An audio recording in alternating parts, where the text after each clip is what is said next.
Alright, we live. Fuck the intro. Y'all some apes. What's good? But I'm gonna make a What's fucking intro good? anyways. Here with Yo, my boys Flame and what's Guevara. up? What's up, What's guys? up? What's up? Before we get into it, Flame, I got a question. Why is your name Don't Flame? Oh, well, I'm a big Dota player, and one of the guys I used to watch all the time on stream, like he would have like these random names like Keep It PMA, like Positive Mental Attitude, and then one time he had a Don't Flame name, and I thought that was pretty catchy, so I was like, you know what, I'm just gonna steal that. I've just rocked it ever since. Oh, okay. I mean, that's pretty much what I expected. I just thought you came up with it randomly. It makes more sense if Nah. there's like a backstory behind it. Yeah, But it's yeah, just so what we're gonna do is basically we're gonna go in chronological order. I'm just gonna like talk about the events. I'll give my opinion, and then you guys can chime in after. all right. All right, man. So we'll start off at the beginning. Basically, we can talk about Whitebeard's origin if you want, with his like city and that stuff, but I don't really feel like talking about that. So we'll go to at the beginning where it shows Robin, Frankie, he's doing the carpenter and shit. Robin's trying to do the geisha shit. Usopp is at his stand telling people about his miracles. And Zoro with the Senpuku shit, of course. Now, I already have a problem from the very jump with this, because I find it fucking weird how Kinemon, or anyone in the fucking Alliance for that matter, would think it's okay to just send these guys in the middle of the city. Like, do they not expect spies to be there? Do they not expect, like, anyone who they try to talk to, like, they'll background check them and be like, who the fuck are you? You're just, like, at a random stand, you're trying to create a business? Like, what's happening here? You guys know what I mean? Yeah, that's weird. Yeah, Yeah, that's weird. I do think that there's definitely risk involved with that. Uh, but the things that I think make that kind of acceptable is for some of the cases, like with Robin and Frankie, like they actually had a specific objective that like fit whatever they were trying to do. Like for Robin, it was the geisha thing to get close to Orochi for info, and then for Frankie, it was the blueprints for the, you know, for the Kaido's mansion. But for like someone like Usopp, who's just kind of chilling out there, like selling shit for fun, I don't really understand that. Like he's probably like safer off like just not doing that. But yeah, I do Yeah, see your see, point. I understand like they have objectives, they want to get shit done, but I just don't feel like it's worth the risk. I just feel like they're severely underestimating how capable their enemies could be if they think it's okay to just go out in the streets and just do that. Like for Frankie, it's kind of whatever because he's a carpenter. Like it's not such an important mission that they're gonna be like background checking every single carpenter. But for Robin, who's trying to get close to Orochi, I just find it really weird how she thinks, okay, I'm gonna get close to Orochi in a matter of days. I'm gonna like really like nag on this. Like I want to get close to Orochi, and then she just thinks they're not going to background check someone who randomly showed up and is making like avid attempts to try to get close to such an important figure like that. Like I just find it really weird how she thinks that's okay. Yeah, It's because luck, though. I mean, yeah, it I mean, worked, it but worked, but it's because they're incompetent. it's also yeah, yeah, I know. with how crazy Orochi is with like wanting to stifle rebellions and all that and how Yeah, much yeah. of a coward he I was is, you about to would say think that. yeah, you would think that he would spend a lot more time and resources like like you said background checking these new people that no one's ever seen before. But Like in the real it's world, there's like background checks all the time, but in Orochi's case, it's an even like he has even more reason to do this because it's an isolationist country. They're supposed to know like everyone who's there, and on top of that, it's like the 20-year thing. Like he's super suspicious. He's like, all right, this is like the coming time. Shit's about to go down. Apparently, I believe in this fucking prophecy or whatever. So you should be on guard more than ever around this time. yeah. But it's only him, though. Like, his Yeah, but soldiers don't give a fuck. They don't believe him, you Well, know? if he's like so, if he's so suspicious, then he should be ordering his fucking his men to like prepare accordingly. Don't you think? I no, well, mean, yeah, but they're playing. But he's Go. stupid. no, there was that time in when Luffy and Zoro and Kiku were riding into the like upper class district of Bakura Town, like hmm the people at the front gate were like, "Hey, like we don't have any records of you leaving. Like, who are you guys? Like, why are you here?" And I guess I mean you could say, well, it's because they didn't try to blend in, but it's hard to believe that same thing wouldn't be done in the capital. Like, how do you just let someone you've never seen before, like, just like shouldn't they be keeping records of like who's coming in and out of the country? Yeah, Just and it's one uh, thing like not at the beginning when she isn't that close to Orochi, but she got to Orochi in like record time. Like, what's her face? Okiku. Apparently, she was trying to gain information for like a long ass fucking time, and Robin did it in like a matter of days. mhm. And at one point she's just like straight up asking him like super suspicious questions because when we get to the actual that celebration, I forgot what it was called. She just straight up went to Orochi and she's like, "So, what about Onigashima?" And he's like, "Why are you asking me about Onigashima?" And he doesn't even seem like that suspicious. Like he seems suspicious, but he's not like, "Why the fuck are you asking me this?" Like, state your intentions right now. Like he's like kind of chilling, you know. Yeah, But Yeah. yeah, we can move Feels past like- that to the Zoro seppuku scene.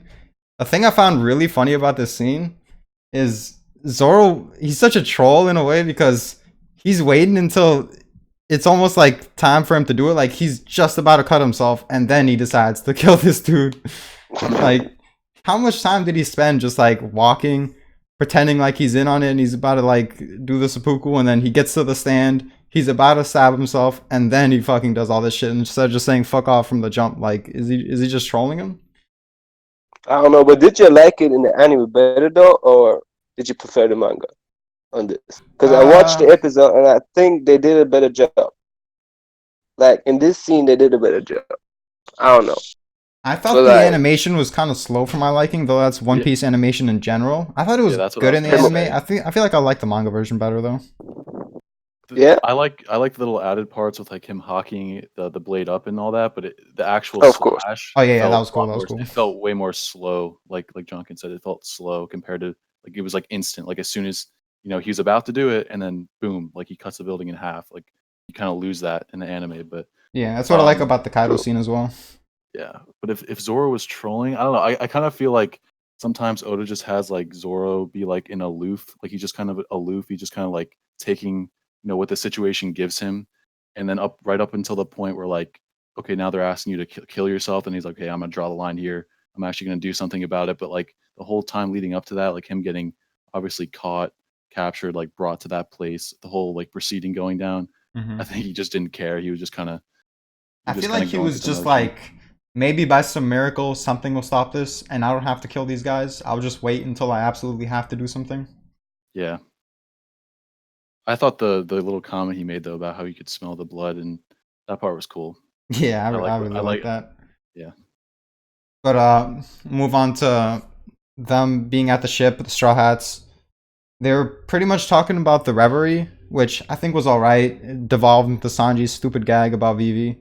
I was kind of disappointed that they didn't really talk about Hokic Island at all. It was kind of like some major event, and no one reflected on it at all.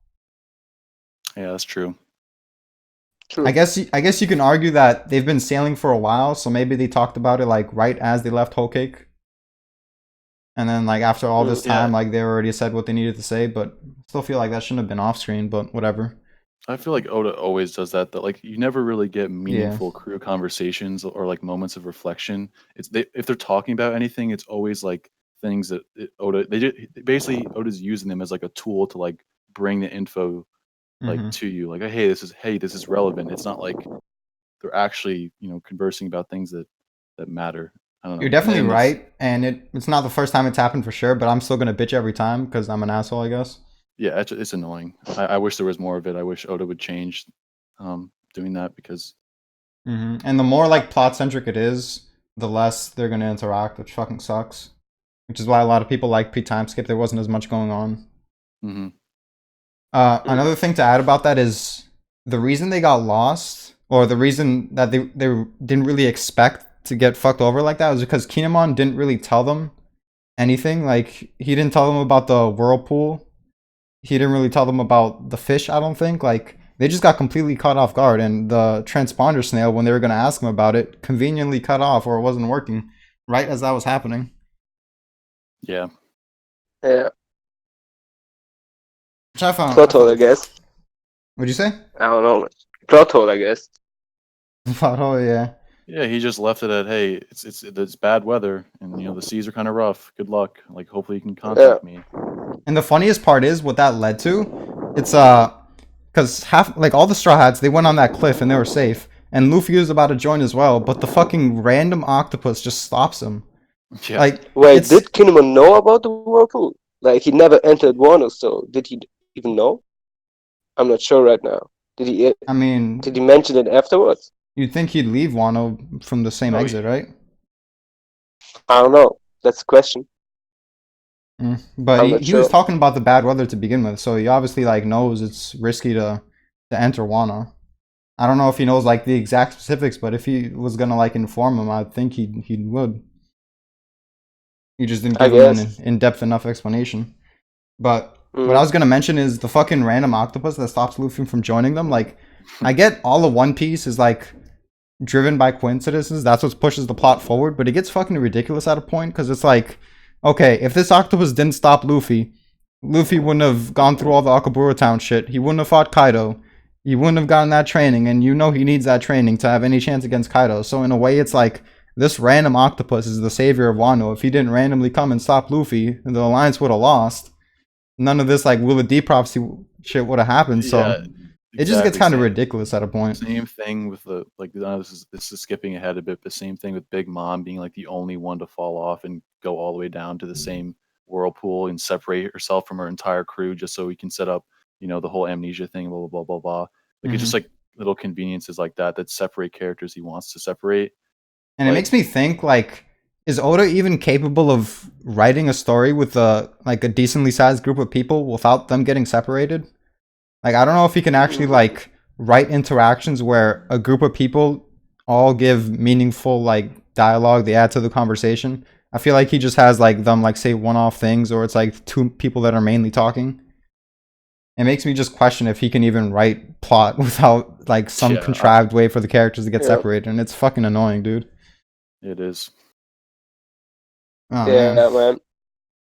So then Luffy meets Tama. He saves Tama from that weird fucking thing. I remember when that chapter came out and it was like that gorilla as the cliffhanger. I was like so fucking angry that this is the fucking cliffhanger. I'm like, all right, if this gorilla is the lurking legend, I'll give this chapter a 5 out of 10. I'll be generous. Oh Yeah, man. people were Some hyping up people the said it was animals. commander. Some Yeah, people they said were it like, was "Yo, king this or this some shit. monkey, dude, this monkey is like Daifuku level, dude." Like, people are hyping it up. Oh man. And then he goes to Tama. Were you guys touched at all by the story about Tama, starving, and then she gives her a little bit of food to Luffy? No, Not really, not really. man. Not really. I Maybe mean, it's just me being I didn't pessimistic, care. but I feel like at this point, Oda just like shoves down the sad story like down your throat, and it's like Yeah, but he just expects you to just feel something every time like he writes a sad story. Like, oh look, sad past, Luffy's helping, feel something.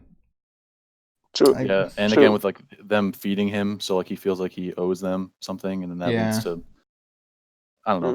Mm. I kind of like Tama though. I guess like I like aside, the Ace Back story. That was I, yeah, cool. I honestly that hate Ace connection was Tama, nice. and it's not It's- really her fault. It's just she happens to be like the last straw where I'm like, all right, I'm fucking sick and tired of this sad sob story bullshit. Just give me like actual characterization. All she is like basically a representation of the Wano culture. Like she shows like Wano people's pride, and then she's also a cute little girl with a sad backstory, and that's all there really is to her character, which I wouldn't really care about. But like I said, I'm just getting annoyed at the constant fucking sad backstory bullshit at this point. Yeah, Yeah, I'm still holding on to Tama because of like what Goof said with the Ace connection. I think that there's a potential there, like later in the arc for some like Luffy development, like maturity development. See, that annoyed me even more because I was like, okay, you give like some sad backstory about her being starving. You shoehorn it in, even though it's not really that shoehorned in because it has to do with the whole Wano situation. We'll get into that. You shoehorn it in to make you feel bad for her, and then you like bring up Ace as like another like cheap effect, like, oh, she knew Ace. Ace died. Feel bad. That's how I felt. I was just kind of Yeah. but we annoyed, had but a setup though. Like new Ace was a but yeah, yes, you're I know what breaking you up, said. Gular. But I know what you're gonna say. Ace is in Wano. Yeah, it did have some setup, technically. Oh shit, lagging. Yeah, you're lagging A and you little sound bit. like a robot, Yeah. at least to me. Oh fuck. I'll be Oh, right back. fuck. All right.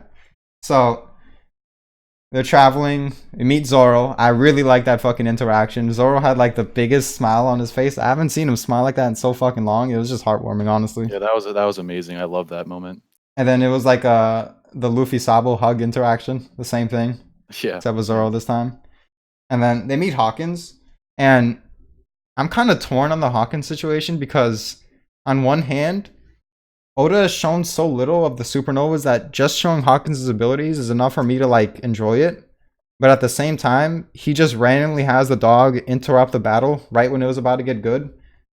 Like, I know you don't read Kingdom or you haven't read it yet, but there was like this 1v2, and it was like fucking brutal. And since the cliffhanger was like Luffy and Zoro against Hawkins at the end, I was like, oh shit, Hawkins has to 1v2 against these monsters? This is going to be interesting. What's Hawkins going to do? And then Luffy doesn't do anything. And then once Zoro actually gets serious, he just gets taken out of the fight. And I'm like, well, damn. That fucking sucks. Yeah, I expected more. Like right on that cliffhanger, like I thought, okay, here we go. We're gonna get some real, supernova action here. Not just like Mm-hmm. one chapter of a little back and forth, and then like you said, boom, it's over, and they're just going their separate ways again. But I still feel like it's Oda doing his classic thing where he's just saving certain Yeah. things. Where it's like, oh, I don't want to show all of what Hawkins can do and all this and that. I don't want to waste time. I'm glad we at But least saw the big form and yeah, saw that was some of his cool. cards and got some foreshadowing about the surpassing limits thing. I like the sword, his sword too. I think that's a pretty Yeah, I cool. like how he can extend like Gein's sword. Yeah, it's cool. I like how he used it against Law too to take off his helmet. Yeah, it's a nice little extension of his power. I'm glad it's like not just cards and Mm-hmm. fortune telling. He's got some. I want to see him in an actual sword fight. He did kind of show some skills when Law tried to slash him, and he had like a nice little block stance. Yeah, All right, agreed. so they go to Okabura Town. There's not much to say here. Luffy pwns the fat guy, and then he pwns Holem as well. They give a bunch of food. And Tama and the people are really happy. Blah blah blah. Uh, Law goes and meets Hawkins. This is what I found really weird, because Law talks to himself, and he's like, "Okay, I need to take out Hawkins right here and now. I can't let him know who I am. Let me just take him out, weaken their forces."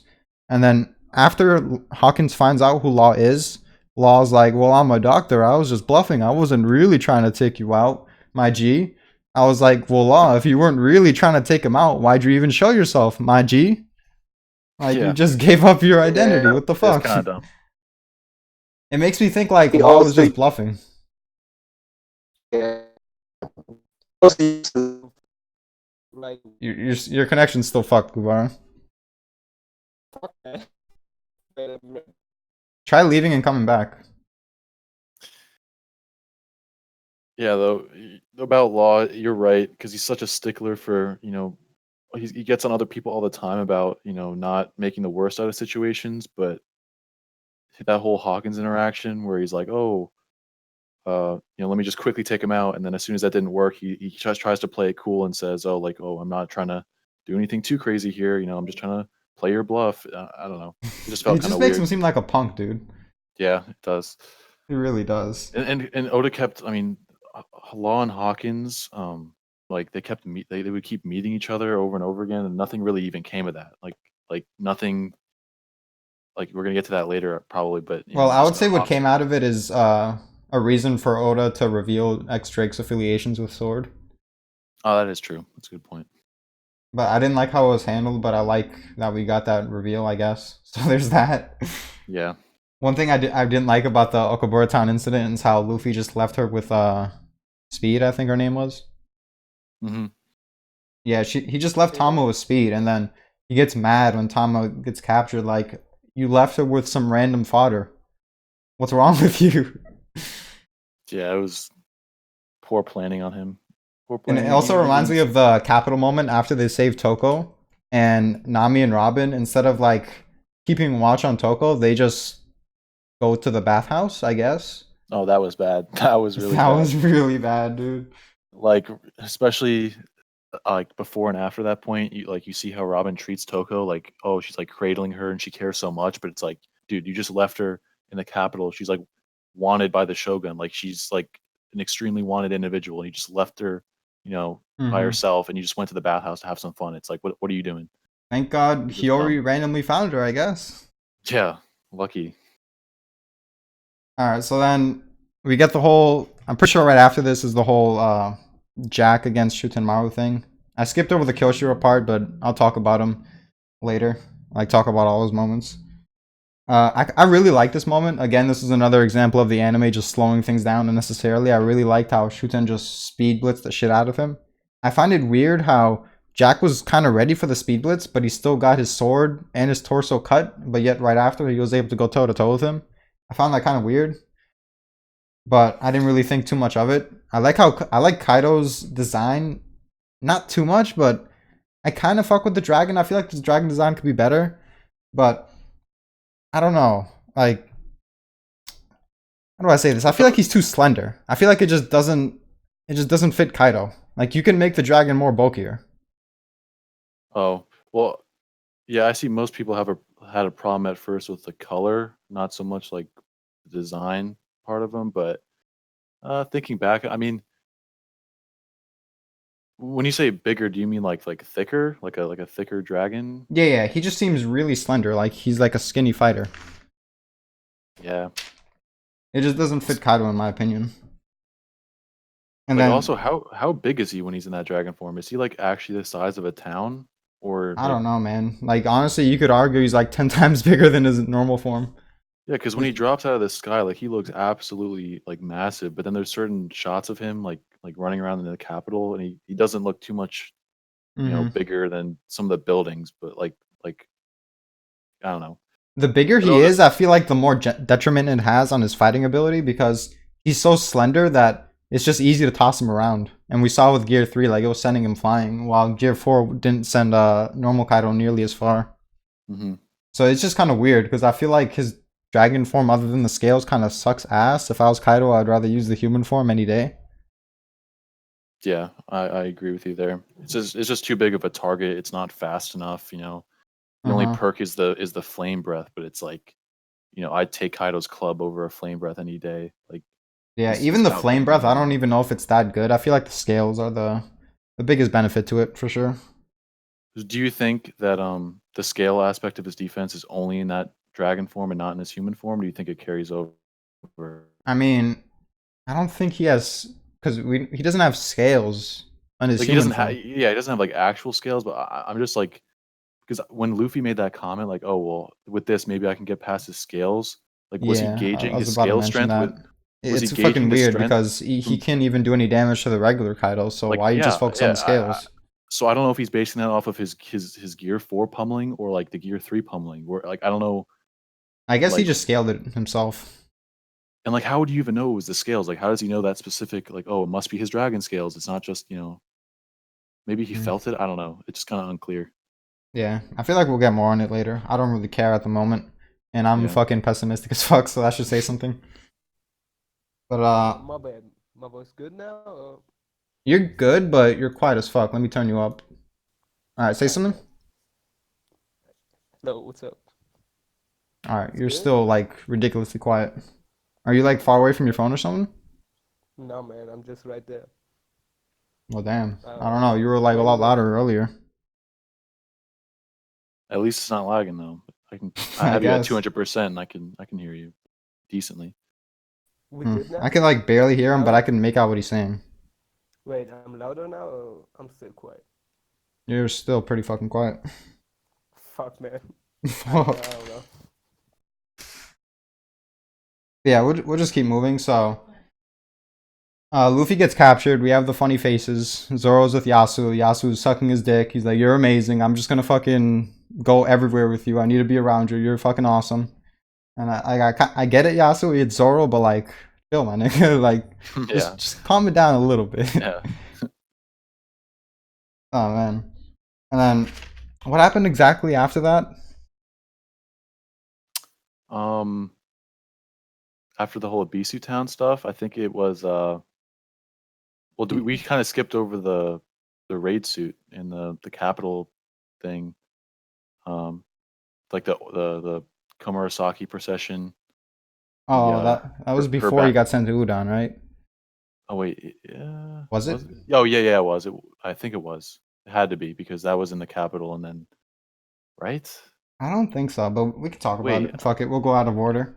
okay. So, I wasn't really too interested in it, but I feel like Oda did a nice job like showing how grandiose it was. I like how Robin, she had the common sense to use a body clone and trick the Onibawishu, whatever the fuck they're called. I like how Hmm. Kyoshiro, he just has like this constant presence around him. Like Orochi's talking about the scabbards. He's like, they're gonna come back, and Kyoshiro was like, I'll just one shot all of them. I don't care. Let them come. Yeah.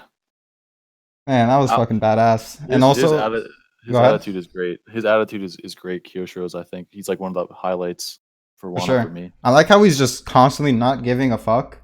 He just always wants to have fun, and this goes back into what I feel like his characterization is, because I feel like his main objective is one, to keep Wano safe, and he feels like he needs Orochi for that, even though he doesn't personally like Orochi. And two, just to have fun. I don't think he wants to bring about the best Wano can possibly be, because he just doesn't care enough to do that. He's just a lazy fuck. He wants to drink, he wants to fuck hookers, and all that shit.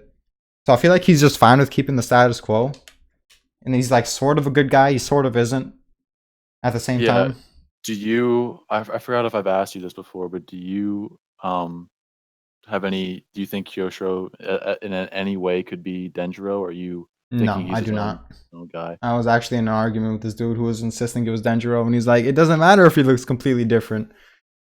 Yeah, I, I'm on the fence, but like speaking of his characterization, I think like you're pretty spot on with it, like how laid back he is. But I was gonna say for the record, if he is Denjiro, I think his attitude and his role that he's playing right now in Wano is a pretty nice like opposite of Hashira Doji's, and like how they both dealt with like being left behind and that absence, with like Doji being kind of like left in his own misery, and like he turned back on his old ways and whatnot, while Denjiro kind of stuck with his ways and still has that role as like a protector of the shogun, but mm-hmm. he just kind of turned to alcohol and said like fuck it, I'm just going to lay back and enjoy this like while it lasts, because there's really not much I can do by myself, so I'm going to make the most out of it.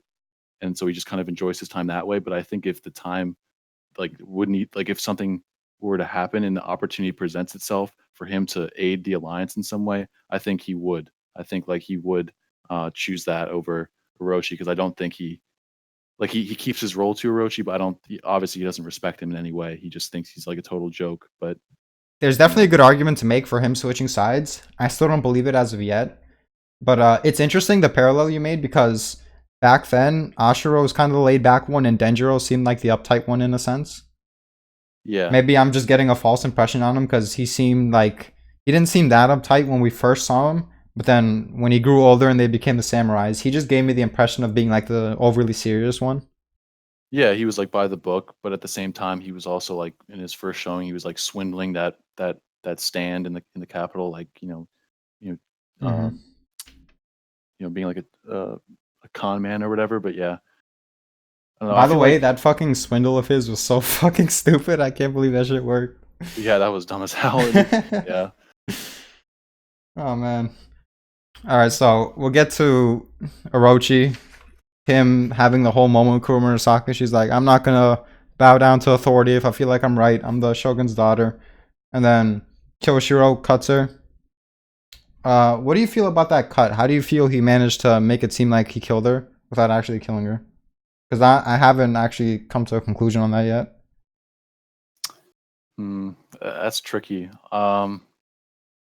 It could just be like a pre-planned theatrics thing, like the classic ketchup packet in the gown that he just cuts and it bursts open, or it could be something like I don't know, like he cut her in a certain like in a non-lethal way to where like it would he cut like a certain artery where it's like okay, it's gonna make a big spray of blood and you're gonna act like you're dead, but hmm it really doesn't do much damage. I don't know. I would agree with that. It's just weird because it seems like Hiyori wasn't injured in the slightest when we next saw her. Well, she was bleeding, but it made it seem like that was from Killer, From Kamazo, right? yeah. Yeah, like so it wasn't the same injury. So I don't know, but it I was wonder if he's definitely gonna get brought up again. I Probably not, hopefully. honestly. I mean, hopefully it does when we get more information on what their relationship actually is like, because they seem to have like an understanding between them.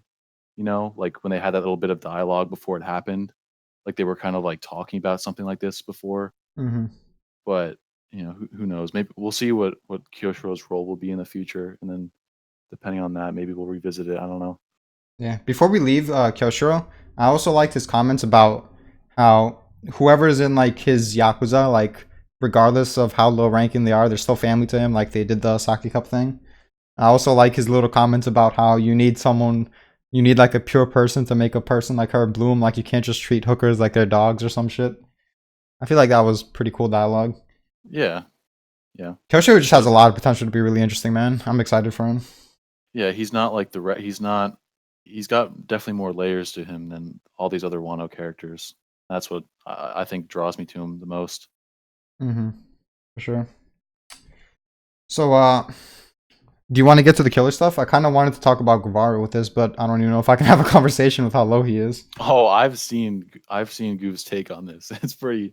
I don't know if it's changed at all since I've last talked to him about it, but it's pretty funny. I doubt it's changed. He was so adamant. He was telling me that there's nothing to say Ashura is stronger than Rengoku Onigiri. Oh my god. Yeah, you there, Goof?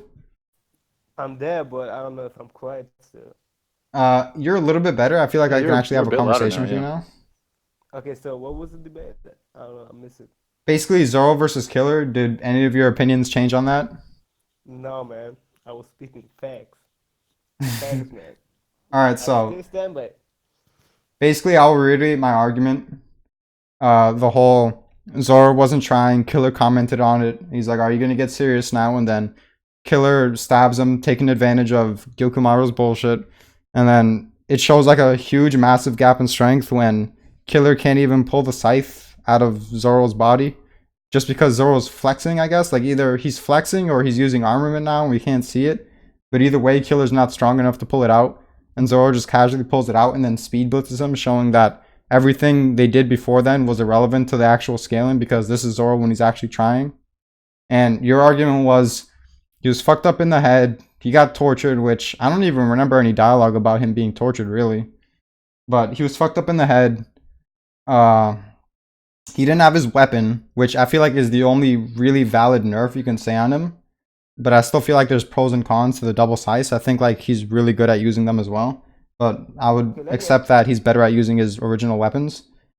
The thing that I really have a problem with about your argument is you say he's nerfed, but all of Zoro's really impressive feats are after he took the shoulder injury. I feel like it's really asinine to argue that that Killer was more injured than Zoro, who just took like a huge fucking scythe through the shoulder. What do you think about that? Move? Guevara? I think we lost him. No. No, I'm back. Oh, okay. I had pushed the talk on, but I forgot it. All right. Listen, do you think he was nerfed at all? That's the question here. Do I think it was nerfed enough? No, at all. Like, do you think Oh, he was even nerfed? yeah. I feel like him using scythes isn't as good as him using his original weapons. I will accept that. I don't feel like it's a massive difference, but I feel like you can argue it puts him down maybe one tier at best. I feel like, and some people might call me a troll for this, but I don't feel like the bandages are an implication of him being severely injured. I feel like it's like some weird like personality thing to where he retains some aspects of his personality, and one of those aspects is not wanting to show his face. And whether he got tortured and he got bandaged up, and then like he just wanted to keep them on, or if he like put the bandages on himself, I feel like it's just he still has them because he just doesn't want to show his face. He's like retaining that aspect of his personality. Because I find it really weird because at the beginning of Wano, or not at the beginning, like somewhere in Wano, we like learn about Kamazo, so we know he's been here for like a while. And even pre-time skip Luffy, he survived from like near-death encounters with like Crocodile, shit like that, in like a matter of days. So I would find it really weird for someone to argue, okay, Killer got tortured, maybe he's been in Wano for like a couple weeks, maybe even a month, and he's still like fucking nerfed as hell from those injuries, even though pre-time skip Luffy can be like near death and recover from that in a couple of days and just be fine. Okay, but pre-time skip Luffy got plot and Killer don't got plot. That's one point. And second point, What? yeah, bro, you can't deny that, man. Like, listen, you said he used the bandages to cover his face, but he had it all over his body. Come on, man. That's a Yeah, I feel like that's part of the getup, the overall getup. And when we saw him get submerged into the water with Killer, his bandages were starting to come off, and the part of his chest that like was visible now, it didn't have like any marks on him at all, like no implication of being damaged. but like he still had bandages on his arm and shit, bro. Listen, I don't want to get into it, but like he was nerfed. You can agree with me that he wasn't, but like I can agree he I was get nerfed. I'm just saying it's yeah. pretty ridiculous to argue more than Zoro, who just took a scythe to the shoulder. Okay, but like, can you explain why Zoro went so down? Like, why he went down so quick? Like for me, Well, you're that's gonna just say headcanon, but my interpretation is he got poisoned, and I think the poison is fairly powerful because someone like Beppo, who I would scale to like come on, man. being stronger than Chopper, maybe even like somewhat Brook level, he thought he was gonna die from the poison. Like he was on the floor, like, "Oh, I'm dying, Law." Die, bro. Yo, And and How are you and easily as die? well to add to that, Jonkins, in the Udon prison mines when they're feeding that poison fish to Kawamatsu, one of the guards is like, "Hey, like, who are you feeding that poison fish to?" And it's like, "Don't we use that as an execution method?" So they were out here using poisoned fish to that's a good execute point. those like these former Wano samurai. They were actually using it to execute them. So it's got to be somewhat Okay, powerful. Flip. Let me ask a question. You think Let me Kappa? just like give the full breakdown first. So Yeah. I don't think the poison was like nearly like the main issue. I feel like it was definitely the scythe. I'm not gonna be one of those trolls that's be like the scythe was just an add-on. The poison was the main thing, but Okay, I that's feel fair. like he lost a lot of blood while getting stabbed in the shoulder. It was like a really good spot for someone to just lose a shit ton of blood, and I feel like he still had the poison in his system, and him getting hit with the scythe like that kind of like brought back the negative effects of the poison. Like the poison like rushed full in. Like you see the like the glurg sound effect, something in his stomach. Like it's like some process was happening in his stomach right after he got stabbed, and I just find that super suspicious to just be like, Okay, oh, that's the a real. poison didn't have But anything to do with it. but do you think it was advanced hockey? Like, is there a chance? I Come mean, on, man. I'm It not gonna makes say it's sense. impossible, but I just don't see any reason to believe it. I man, it's This just I think it's real. I think it's like I don't know, but I get your point. I get your point. Yeah, you can think it's real, but what I was like really annoyed with during our argument was like there's no reason for the stomach thing to get brought up if it was like literally irrelevant. That's all my point was. Yeah, I but just it think it had a wasn't. part in it. I Maybe don't he think still it would have was gotten that knocked big of out a if the thing. poison No, wasn't there. I don't know, but I definitely feel like the poison added a lot to the situation. I man, that's fair. because why else add that sound effect? Like, what is the point of that? What is the glurg sound? Like why But add like that on the right tier before he that Zoro faints? is, I don't think the poison is that much. You know, like it's not that much of a factor. I, But I, I I think get your it's a point. combination of things. I think because he was already in like a weakened state from the blood loss and from taking that heavy blow, that he wasn't as robust as he usually would be. So the poison just got to him quicker. Like it Yeah, I just feel like at the state he was in after taking the stab, he was weak enough for the poison to like yeah. really fuck with him. Because I've never downplayed the stab. Like that's a brutal shot he took. Like it literally moved his entire body. Probably took his feet off the ground. Like when he took that shot in the shoulder. And I'm not downplaying Killer. I think Killer is very reasonably strong himself, but Stronger than Sanji. Of not, not course, man. not saying that, not Nothing, saying man. that, but no, I think back to like the tortured point, like how nerf Killer actually was. People like to bring up, oh well, because he was like pledging allegiance to Orochi so hard, he had to have been like mentally or physically broken in some way. And while that may be true, I don't like if Orochi is training him to be like his personal like crazed assassin, I don't know how that would affect his fighting capabilities. Like if you're Orochi, wouldn't you want to, have him be like almost like a tamed, wild beast where like he's still very strong, but he just kills who you want him to kill? Like I don't know if that point is ever that strong. Plus, a lot of the Smile users, they did have their sensibility with them. You can definitely argue it's really weird for Killer to go on about the whole "oh, Orochi's like this god," fucking like complex thing. But the my thing is that all right, someone argued that if you have the Smile things, it was stated that you can't feel anger or sadness, and they were like anger is like really key to a One Piece character's strength. And I just feel like that's a really disingenuous argument because we saw when Toko realized what was going to happen to Yasu, she was like fucking crying. She like rushed to him because she was extremely sad. And when we saw Killer with Kid and like Kid was talking to him, he was like crying as well. So I feel like he definitely has his senses with him. Maybe Kid talking to him brought back his senses, but I don't feel like he's just like completely brainwashed and he doesn't have any sensibilities, just like a rabid dog or some shit. but he didn't even recognize Zoro. Like that's the main point. Like You he didn't had recognize who? another Zoro. He didn't recognize him. He didn't say anything. So that's the point. I think he was Did really he mentally meet fucked at Zoro that point. pre-time skip? Did like he Uh, actually like talk to him or anything? I'm not talk to him, but like he should know him. Maybe. Like yeah, So he also used another name. He never said he was killed or some shit. So I don't know. I think he was pretty mentally fucked at that moment. But I get your point. Yeah. I guess we will see. I guess we The will other see. the But other thing I'll say about Killer is that it's kind of even more fucked up for him because we find out that he had that complex since a kid about like how his laugh sounded. So it's kind of fucked up for like, you have to add that onto it as well. Like he's kind of reliving like the tragic moments of his childhood. He's like being forced to do that. That's got to take some kind of a toll as well. But Hmm. as far as how that affects him in a fight, I really don't think it's as much as people like to make it out to be. I think the biggest thing, as you said, is his weapons. I mean, and they're still scythes, they just don't spin. But he himself was still spinning, so even then, I don't know. But Yeah, I just feel like the spinning weapons they complement his style more because I feel like he's more of a speed and agile type fighter. While with the yeah, sides, he's like forced into more acrobatic, like like a brute he's strength fighting flipping style. and spinning, yeah, jumping around all over the place. Yeah, Yeah, we can move on from this. I just want to say the best moment of this fight by far was when Killer gave him the stab and he's like, "Yo, what's good, little nigga?" And Zoro gave him the Kenpachi smile. He's like, "Yo, what's good, oh bro?" my god, that was Oh my god, bro, greatness, that was fucking greatness. amazing. Honestly, it might be the best moment of Wano so far. Yeah, it's up there for me. It's up there. All right, so do you want to move on to the Yasu thing? Sure. Do you guys, after seeing more about Yasui from the backstory, do you guys felt more for the execution moment?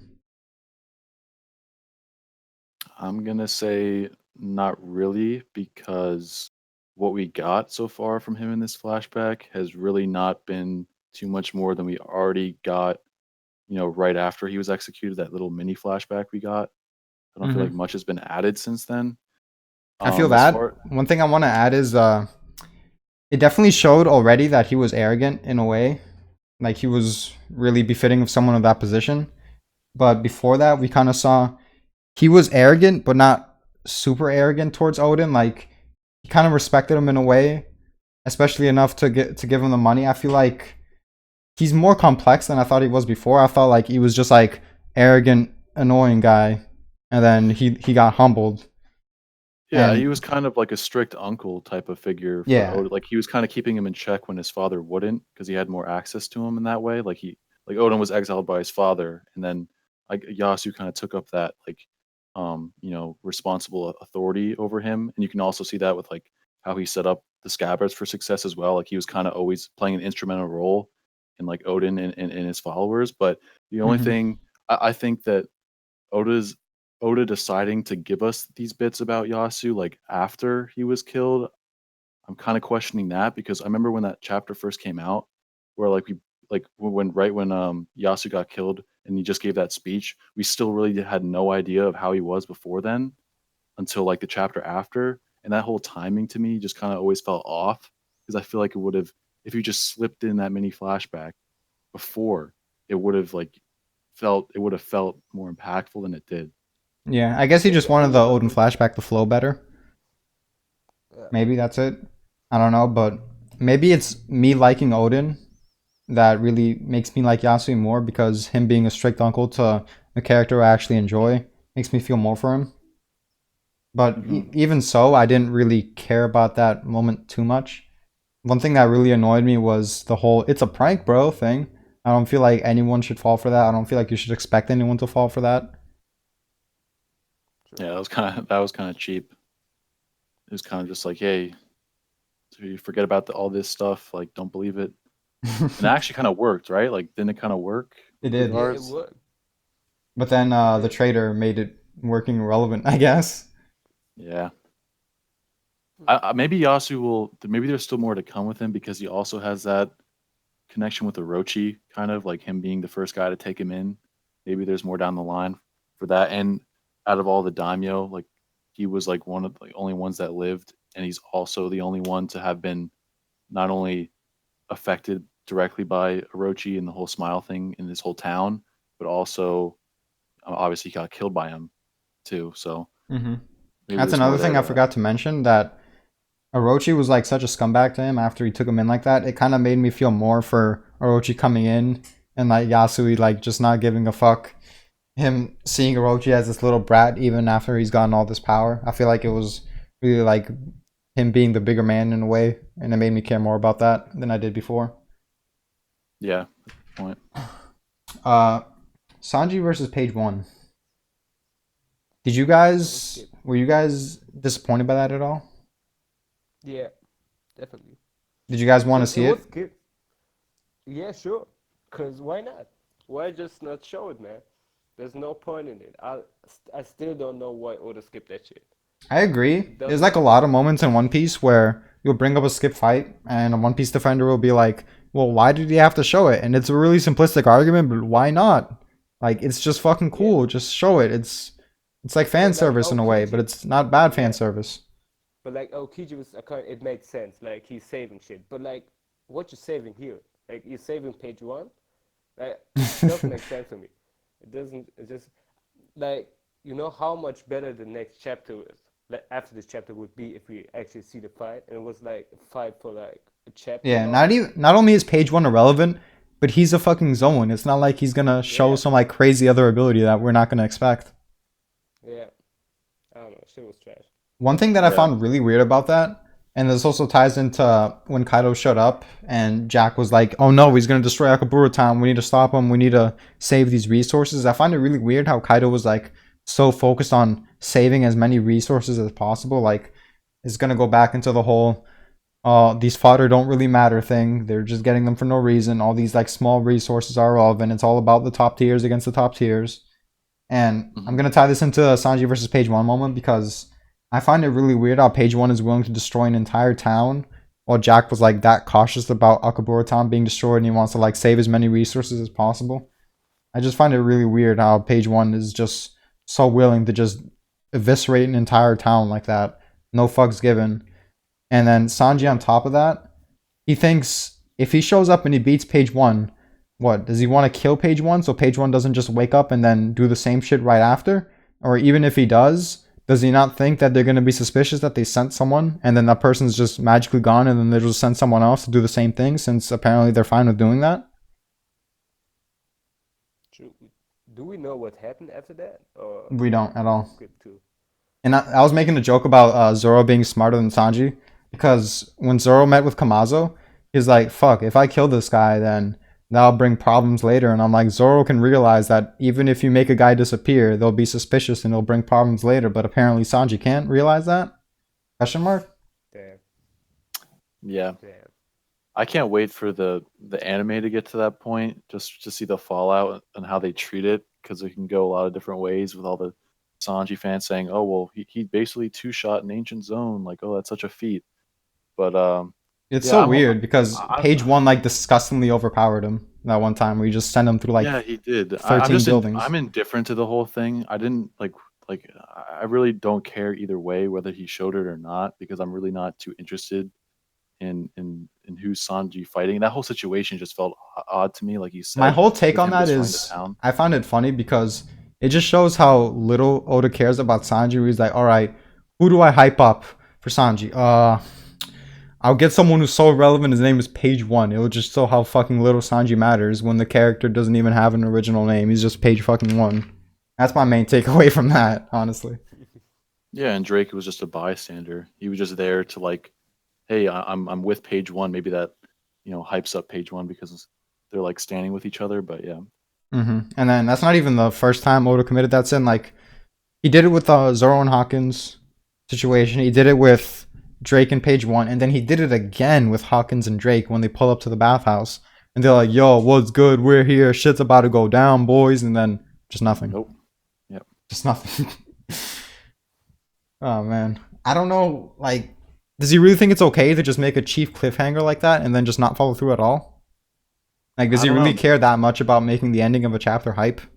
Maybe he feels pressure and he just can't think of anything else. So he baits people in with these characters they want to see do cool things and then never delivers on it, week and week, like week after week. It's just same shit. I Sad, don't know. man. It's sad. All right, let's go to Udon. I have a lot of fucking problems with Udon. I feel Same. like everyone agrees this is the worst written part of the arc, right? I hated it so much. Everything involved with udon, just everything. All right, I'll go on like a mini rant for like a minute or two. So Alright. my biggest problem with Udon is, and it's like tied into Luffy versus Kaido in a way, because the impression that we got from Kaido throughout the time skip is, okay, they fucked up with my smile. I'm gonna eviscerate these guys. I'm literally gonna like atomize them, erase them from existence. He was like fucking like steaming mad, and then when he fights Luffy, he's just fine with like making him a subordinate. He doesn't want to kill him as revenge, and that in itself, I was like, okay, I'm not thrilled about this. Obviously, I'm not really gonna nag on it too much because it's whatever. It's happened before. It led to a cool moment, even though I feel like Luffy versus Kaido could have been better. But my main gripe with it is, if you're gonna have Kaido do this, at least let it hold weight within the narrative, because it seems like Kaido's decision didn't matter at all. Because the prisoners, they just sent Luffy into Udon as if he was a regular prisoner. It's like they didn't even have the common sense to say, okay, Kaido wants to recruit this guy, treat him special, lock him in a cage like Kawamatsu, and like, you know, just don't let him partake into the regular fucking prisoner activities. Like, they were fighting for the, not the Oshiriku, the regular dumplings. They did the same activities that all the other prisoners do, and the guards, they were like, damn, these guys, like, they're so good at getting this food, we can't really do anything because we have to give them this as a reward. It's like, no, you don't. You call the shots. You don't have to do anything really. You should know these guys are special. You should not hold them by the same standards, and then feel like you're duty bound to give them the rewards for the same shit that you would give regular prisoners. I don't understand why you feel like it's okay to just give them a fucking abnormal amount of food and just keep doing it until they're like fat pieces of shit, because you feel like you should give them the same duties as regular prisoners. I don't know. And then they even told them after, it's like, okay, if you fuck up the first time, if you talk back, you're losing your arm. If you talk back again, you're losing your legs. Talk back again, you're dying. And this is just another example of them getting the regular prisoner treatment. Like, these guys have specially been sent here because Kaido wants to recruit them because he respects their power. You should not just fucking treat them like the regular prisoners and just nerf their fighting ability or just straight up kill them like that. Like, do you not expect Kaido to be fucking steaming? Like, I don't get it. And then it got brought back again with Queen. He was like trying to kill him in like 3 different scenarios. And it just seems like no one knows that Kaido wants to recruit these guys. That's the impression I get. Yeah, it's just total incompetency, the whole all around. It's just sad. I think it was a huge missed opportunity to actually, like, create some tension when, like, okay, Luffy's in this prison, shit's about to get real, he's gonna have to face some real adversity, have to make some real tough decisions. But then instead what we get is the usual, circus show where they just run around, speed train, all this, never actually are in danger of anything, get treated like everyone else, excel in all these different ways. Like, Queen comes in, you think shit's about to get real. Nope, she just It doesn't. no, he just tries to kill him in like 3 different elaborate games, like these stupid little like circus show game. Like, the whole thing just feels so cheap to me. And it's felt like just Oda was just buying time for Big Mom to get there and just just solve everything and just get everyone out of there. It just and they kept repeating that stupid phrase like every few chapters of like, okay, you lose an arm this, you lose a leg that. It's like Oda's nothing- thinking nothing- it doesn't nothing feel ever came of dangerous it. enough. Maybe if I repeat this, then they'll think it's a dangerous Yeah. place. Just so bad, man. It just it did not feel like he was in a prison at all. And I know Luffy's going to be Luffy, and he's like, he has unbreakable will and whatnot. But it's like, come on, at least put the pressure on him somehow, or else it's just gonna. It doesn't feel like he earned the stuff that he got. It doesn't feel like he earned anything at all. I was talking about this with my friend Cap. A really weird moment is when they fucked up the hippo dude, and they were basically like, "All right, you're gonna get it now. You fought back against the vice warden," and kid's like, "All right, you guys have no proof. Y'all can't say shit." And I don't fucking understand the reasoning behind that, because you literally saw it happen. Are you not able to report what happened, and Queen's gonna trust your word? If that's not accepted, then how do you punish any prisoners that you're not able to like physically punish yourselves? And then what's even weirder is like when he was about to get smacked by that other prisoner dude, and then Luffy like kicked him in the face. They're like, "All right, you done it now. We have witnesses. You can't escape." It's like, y'all witnessed the first situation. Why is this any different? It should be the same reasoning as y'all have no proof. That's true. Yeah. Yeah, they just have no authority whatsoever. They basically just Kid and Luffy did whatever the hell they wanted the whole time. There was no But that was consequences for clean though. anything. That was pretty clean. Yeah, it was clean. It It's like was it's like drag, but it was clean. yeah, it's like what do you expect? Like of course like Luffy and Kid are gonna be fucking shit up when you got people like, the Debone guy and like the wardens who are just complete jokes, and even Queen isn't really doing anything, treating the whole thing like a game. It's just it's just bad. One thing I do like is I actually like Hyogoro's character, and I like that little speech he gave about how he saw Luffy actually being brave, and then it reminded him of the golden times where there was a bunch of brave people running around, and then Kaido and his forces, they killed all of them, and he's just like sad that he can't live in a world where there's like all these respectful men, and he's like, at least I got to feel fulfillment one last time. I felt like that was a really touching scene. I 100% agree with that. Hyo, like when I said everything was bad about Udon, I lied because Hyo I thought was actually a nice character in that whole process. Like his teaching stuff aside, but just like him as a character, like you said, I think, like I'm willing to say that I think Hyo by himself, more so than any other scabbard, has actually connected me more with like the older generation of Wano I and agree. like how it is like basically giving you a perspective of how it has changed and how his mindset has changed. Because although he does cry a lot too, with the scabbards it's just mindless crying, and it's just like Oda's like, okay, you just feel bad for them, but you don't know why. Mhm. But you actually have dialogue from Hyo, like actually good tidbits of dialogue and moments with Luffy that he has with him, where like you can actually see and actually feel, okay, what we're missing here in Wano now is like real men, like real warrior people like Luffy, because they lost that. And I didn't get that with any of the scabbards throughout their entire portion of the story. But Hyo, he actually like did a good job at bridging that gap. Like, hey, like this is what we're missing. This is what we need. And I thought that was good. Yeah, the only thing we got that was even close to that was Shuten Maru, him like being disgusted with there being no brave warriors left that are willing to fight against this like corruption. Yeah, I thought that's true, but I thought Oda kind of dropped the ball on that because that was like building up for all of Act One almost, like the whole 20-year absence thing. Like, oh, like you forgot about us. Like you like don't just gloss over the fact that those 20 years happened. We had to live through that. But then in Act Two, like Kinemon just says, "Okay, I'm sorry for that," and then boom, it's over, resolved. Like you don't get anything more with that. Like it And it's was so built fucking up. stupid because I don't feel like that should have happened either. Like, obviously, Kinemon's hurting too.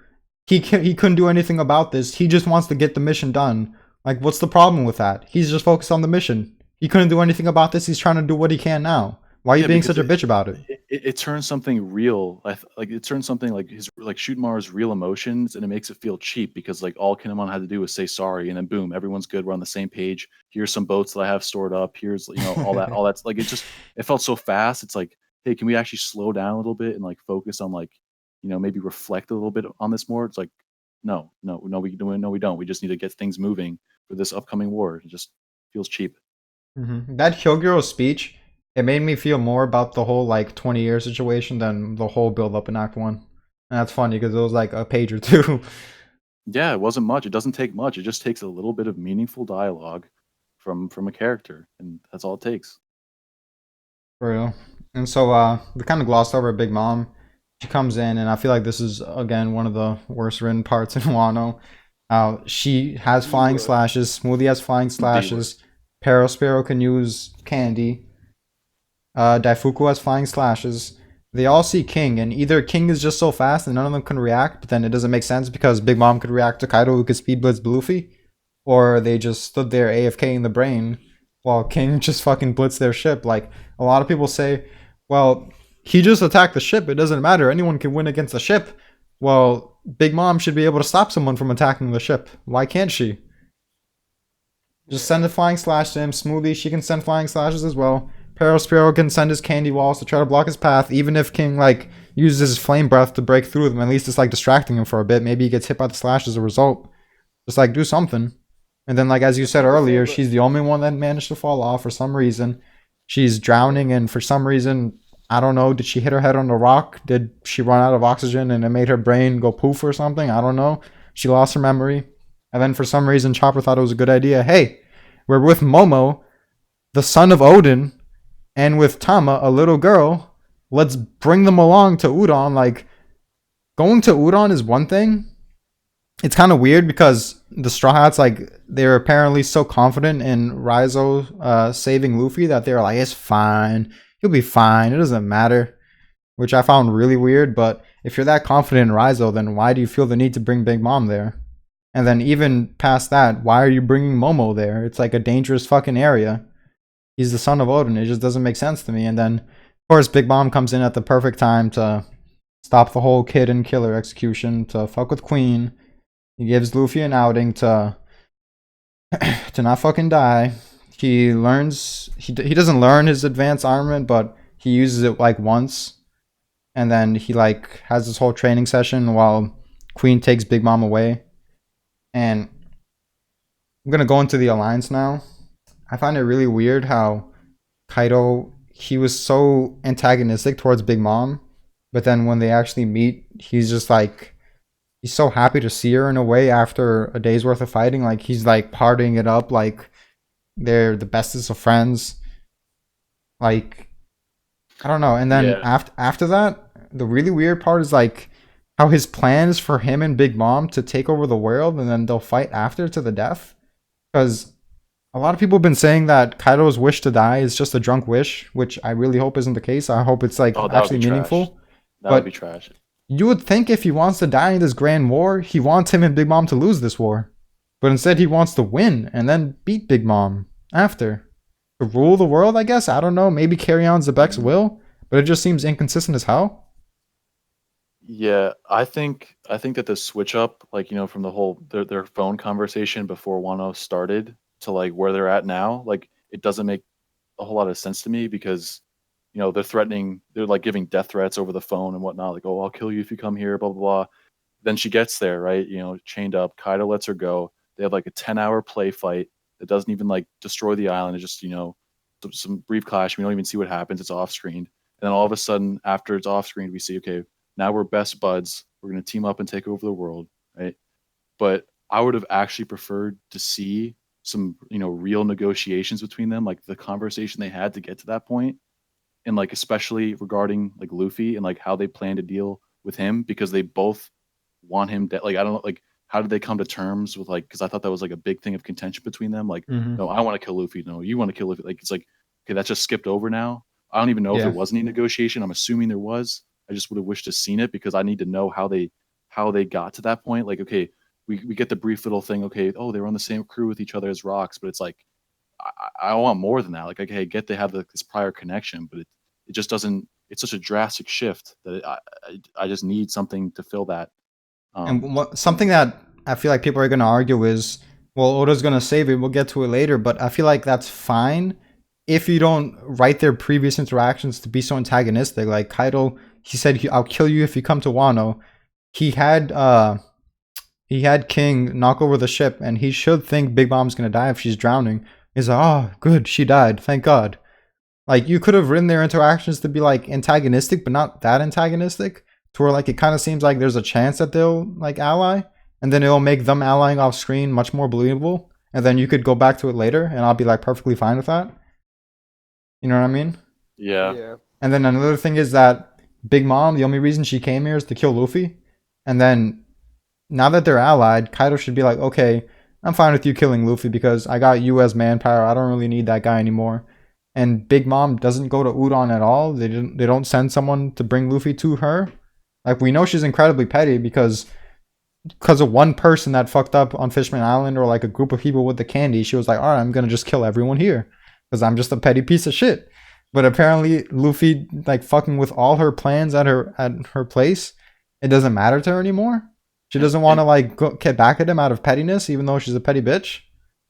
uh, yeah. And the craziest part is with that Udon thing, where like no one has gone to check since then, and they just basically use it as their base of operations. Like Yeah, you that's could say, oh, ridiculous. what if they didn't know about Tama and her powers, like that you can control? Well, no, they did know. That's why they wanted to That's why Holden wanted to capture her. Part of their information network has, okay, there's this girl who can control animals and actual smile users. So why would they trust voice con? Like, why wouldn't they just send at least some person to check Dude, this Kaido out? himself saw Speed betraying him. yeah, like they know like things are happening that are not falling in line. Like they can't trust, you know, certain members of their own their forces, but it's like it's just glossed over, to make it easier for Luffy and what he's trying to do. And But even then, even if you argue that they have no good reason to believe that mind control is happening, you should still send people to make sure it's a huge prison with important prison mates like Kawamatsu, Luffy, and Kid. You yeah, should that's a send. really important. It's a really important location. I mean, not only is it a huge weapon and factory mine, but yeah, you got those high-profile people that are supposed to be there that are just being left, uh, you know, unchecked, essentially. Like all you're going off of is a vice warden saying, "Oh, everything's good, everything's fine here. Don't send anybody." And they Everything's just, all G, homie. Make sure to not send a single person. I yeah, bet. it back a little bit to like the Big Mom thing falling off the ship. It just proves to me how inept her and her crew is and continue to be. I already was proved that in Whole Cake, but it's like, of course, they're not going to try to combat King anyway. They're just going to sit there and take it, I guess. I don't know. It was And really then embarrassing for them to be like, well, there's not a single thing we could do. yeah, that was that. When I saw that dialogue, I'm like, oh my god, like this is just a joke. Like, oh well, I King was is happy there. because I know people are gonna downplay King ahead of time because they know Zoro's gonna fight him. So I'm like, well, all these big mom pirates, they Whoa. can't fuck with one person. What's good now? That's a lot of Yeah, portrayal. yeah, yep. That's going to be in the back pocket when that inevitably happens for sure. But Yep. the, Mhm. the and then with the Big Mom and Chopper interaction, I feel like I was just so disappointed in Chopper because he was actually going strong for a little bit. Like, of course he's gonna react in that way and like, okay, it's Big Mom here. What the hell do I do? He's freaking out. But he was in such, I guess, a frantic state of mind that he literally took the advice of an 8-year-old.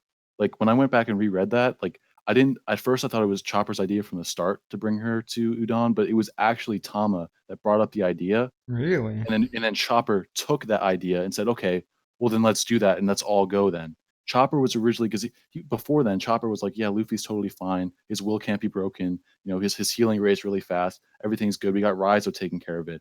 But then because Tama was so worried, you know, Chopper just gave into that, I guess, and was like, "Okay, fine, let's do it then." So I don't know why, someone that's supposed to be, I would think a somewhat smarter member of the crew as a doctor or whatever just completely ignores all reasoning. Is like, hey, let me just do what this 8-year-old says, and hopefully it turns out good. Hopefully, Big Mom doesn't regain her memory halfway on the trip and slaughter us all. Like, so many things could have went wrong during that entire sequence that just didn't. For real. And even if you're gonna do all this, at least don't bring Momo. Like I get Tama doesn't Yeah, matter, fucker, but that's Momo's yeah, the son of Odin. Just don't bring that's him. atrocious. Yeah, that's just bad. Like like Momo should be constantly under watch by someone actually strong. Like Mm-hmm. okay, like For sure. Kiku, I'm sorry, it really isn't enough. Like have him tag along with like someone like Zoro or just someone because or have him in the forest somewhere, like he was earlier. Not like it just Oda just treats like important characters like that with such little care. And I have a similar problem with Hiyori right now. Like Kawamatsu and Zoro just left her in the middle of Ringo, just with nobody. Left her to her own devices. And like Yeah. if she gets captured by Orochi or whatever, then it's like okay, well now you just lost her because she said she would be fine. It's like how can you trust that? I don't know. I agree. I'm gonna go back to the I'm not caring about Luffy being in the prison for a second. The first time I read that, I was actually kind of hyped because I was thinking back to what Smoothie said about how okay, normal logic doesn't apply to Big Mom, and I was kind of taking it as confirmation that the crew is starting to see Luffy get near those levels to where it's like he's at that normal logic doesn't apply to him level to where you don't really have to be that worried about him being in the prison. But that doesn't really make sense because Big Mom and Kaido, they have that insane durability to where you can't really have something go wrong and then they just get like fucking beheaded or some shit because they have, the durability to stop that. But when Luffy's captured, anything could happen. Like they could just decide to kill him on a whim. It doesn't really fucking matter to them as far as the Straw Hats know. So I just find it weird how they think, okay, he's the fucking monster. He has his healing rate. He'll be good when you don't know anything about the enemies really. Are you banking on luck, or do you like realize that Luffy's extremely lucky? Do you like realize y'all have plot armor now? Is that what's happening here? It's just weird. Like I Well, don't I understand how guess you you could. can be like so carefree about Luffy being in like completely helpless. Yeah, I guess you could chalk it up to just they think he's been through worse. I don't know. People bring up to me a lot of the time like, well, shouldn't have Zoro had a more, um, serious reaction to that news, like like worrying about him or like worrying about his lack of care or whatever.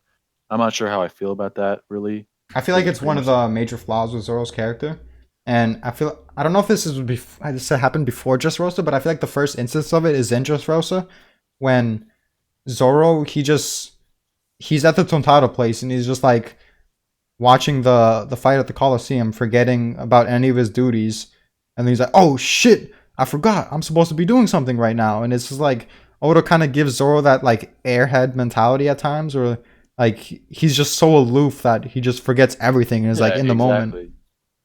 And it's just He'll have weird to me. And it's like the same he'll thing with Yasu because he was just like walking and he wasn't really thinking about anything. He was just like, "Hey, you're fucking annoying. Can you shut up a little bit? I'm trying to just like walk and like see what happens."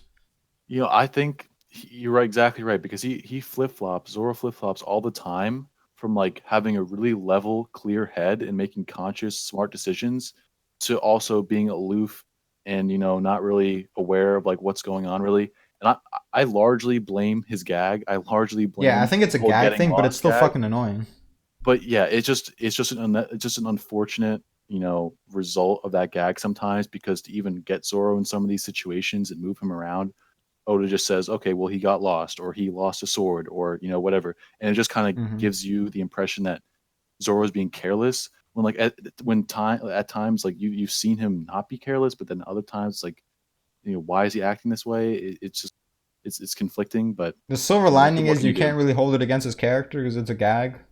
But like I said, it's still fucking annoying. And it's like something that everyone fucking harps on. Like when they don't know how to criticize Zoro, they'll just mention something gag related, and it's fucking annoying because they do have a point in a way, but at the same time they don't. Yeah. I don't know, man. Because people, you can't it's really hard to point out a character flaw for him that's not a gag.